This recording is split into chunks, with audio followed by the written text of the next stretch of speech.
Olá pessoal, tudo bem? Sejam muito bem-vindos ao canal. E hoje eu vou fazer um complemento no vídeo de ontem. Ontem eu falei de expiação, né, de morte, de assassinato, e muitas pessoas perguntaram, mas Eduardo, nesse caso aqui é uma expiação, naquele caso aqui não é uma expiação, então hoje vai ser um complemento, eu vou tentar estender também o assunto para os próximos dias, tá? Bom, quando que a gente pode, segundo os espíritos, né, o que eles me falam, e pelo que a literatura espírita, de regra geral, em forma de regra geral, eu vou dar um exemplo aqui que vai especificar bom. Vamos dizer que o Joãozinho está dirigindo numa estrada. Ele até pode estar um pouquinho acima da velocidade, 5 km, não estou falando de imprudência, estou falando assim, uma coisa normal que às vezes a pessoa faz, até que não tem nada demais. De repente ele vê um pássaro, se distrai com um pássaro, bum, bate o carro e morre. Ele espiou, é óbvio que ele está espiando. Você não pode jogar a culpa na imprudência dele porque ele olhou o pássaro sem querer, ele não fez isso de propósito.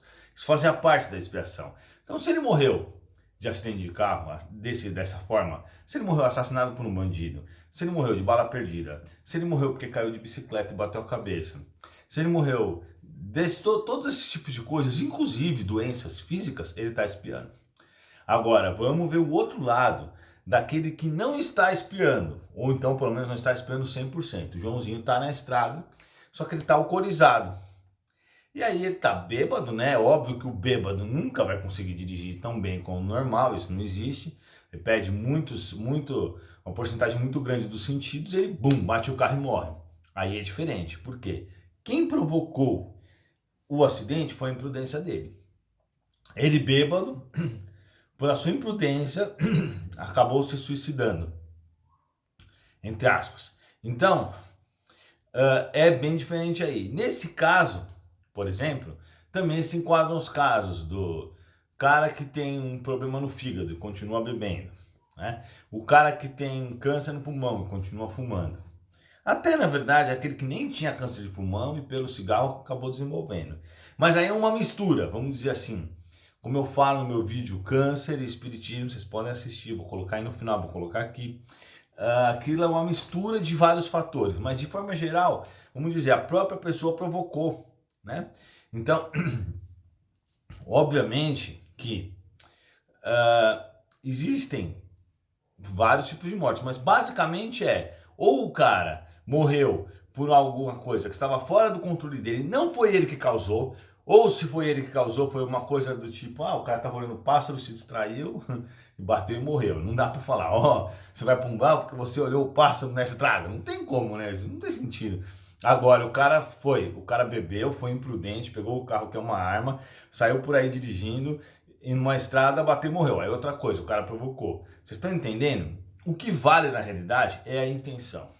E não, vamos dizer assim, o cara quando está sendo imprudente a esse ponto de beber e dirigir, ele está correndo o risco de causar um acidente e de desencarnar como suicídio indireto. Vocês lembram que lá no livro de André Luiz, no Nosso Lar, e até no filme, eles falam que ele foi pelo suicídio indireto.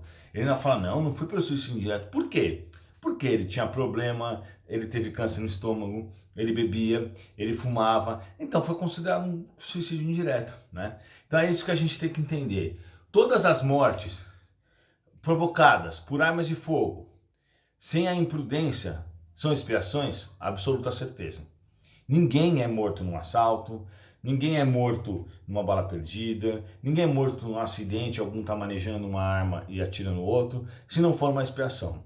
Agora é diferente, se um cara vai lá, no meio o cara vai numa guerra de traficantes, o cara é um traficante, vai matar outro traficante e morre, aí não dá pra falar que é expiação, né? O cara tá provocando. A mesma coisa se o cara entra numa favela perigosa e chama os traficantes pra porrada, aí também, aí não é uma expiação. Então é isso que a gente tem que entender. Quando você faz sua parte, isso é expiação. A expiação é quando você faz sua parte, mesmo assim, você não consegue impedir que isso ocorra. Então, por exemplo, você tem uma rua perigosa. Você fala, vou guardar meu carro para que ele... Não, ou então você fala, vou deixar meu carro na rua. Roubou o carro, não é uma expiação. Você sabia que a rua era perigosa, você deixou o carro na rua. Roubaram o carro, faz parte da vida, né? Agora, se você sabe que é uma rua perigosa, você vai e guarda teu carro E tem outros carros na rua que ficam na rua, e o seu tá guardado dentro da tua casa. Mesmo assim, pula um bandido e rouba alguma coisa no teu carro. Aí sim você pode considerar uma expiação. A partir do momento que a gente fez tudo para se prevenir, sem exageros, né? Claro, dentro do bom senso, e não conseguiu impedir a ação, aí vocês podem considerar uma expiação. Mas é claro que é muito mais complexo, né? A gente está falando uma coisa assim, bem abrangente, que essa é uma das dúvidas que as pessoas mais têm.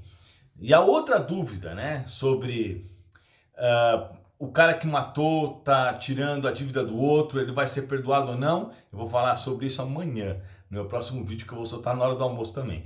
Valeu, pessoal, coloquem a opinião de vocês aí, as dúvidas se tiverem. Eu sempre leio os comentários, é que é tanto comentário que às vezes não dá pra ficar respondendo, né? Eu prefiro, em vez de responder o comentário para um, fazer um vídeo que todo mundo pode assistir, né? Valeu, pessoal, até a próxima.